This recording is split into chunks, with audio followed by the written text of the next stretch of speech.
In this video, I'm going to discuss solving quadratic equations by factoring. Okay, these are the steps that we are going to use in solving quadratic equations by factoring. Let us consider this first example. We are asked to solve x squared minus 6x plus 8 is equal to 0. Okay, this is a quadratic equation. Okay, the first step is to write the equation in its standard form. So, what is the standard form of a quadratic equation?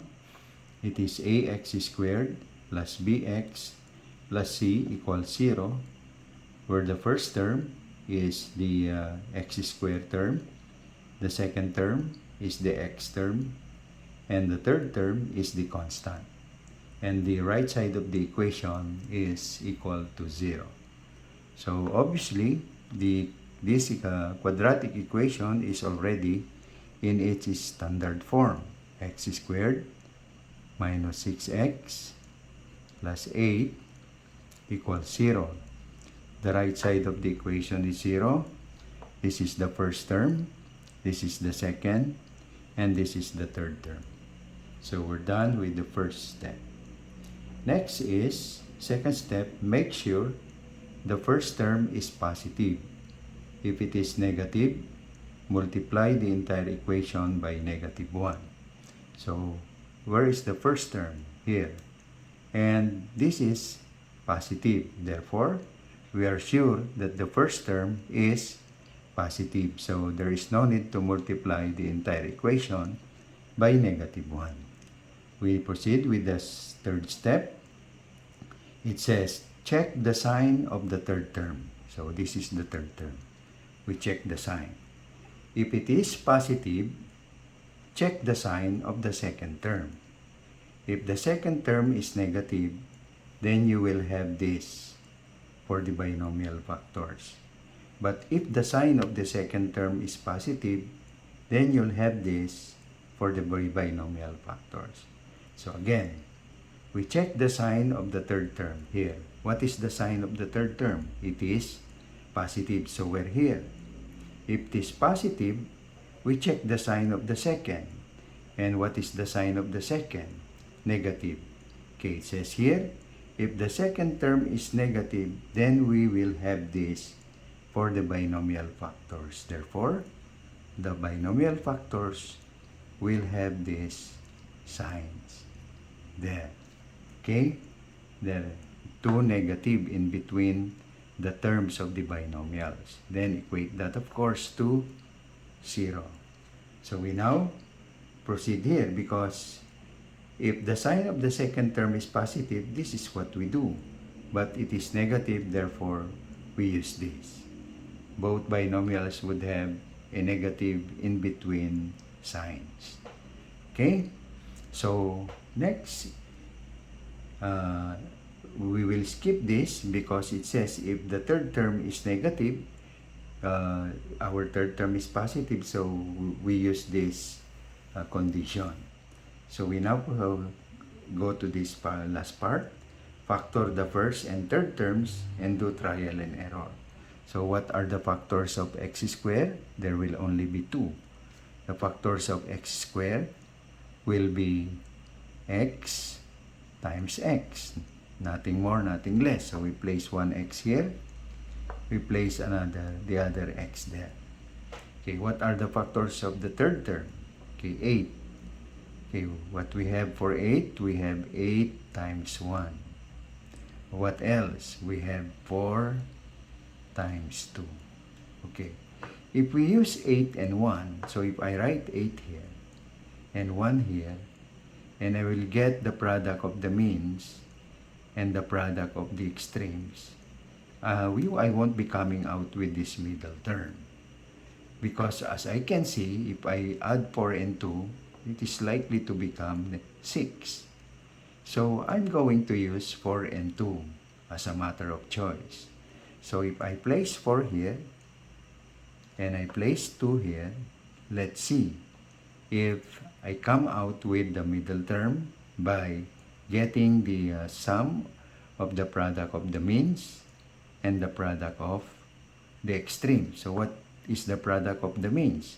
This is negative 4 times x. That will be negative 4x. What is the product of the extremes? That is x times negative 2. That will be negative 2x. Then we combine these two, or we add. So if we add negative 4x and negative 2x, we get negative 6x, which is the middle term. And therefore, these are the binomial factors of this. So we now say x minus 4 there times x minus 2 is equal to 0. Now, how do we get the roots or the solution to this equation? We apply the zero product property.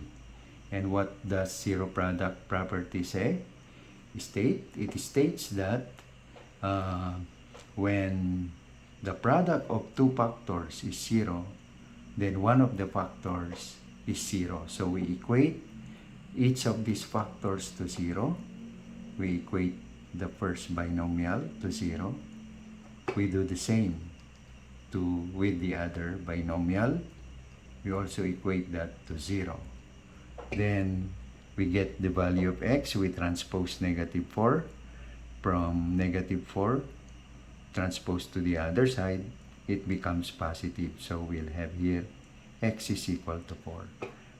Here we transpose negative 2 to the right side. It also becomes positive. So these are the roots of x of 1, x of 2.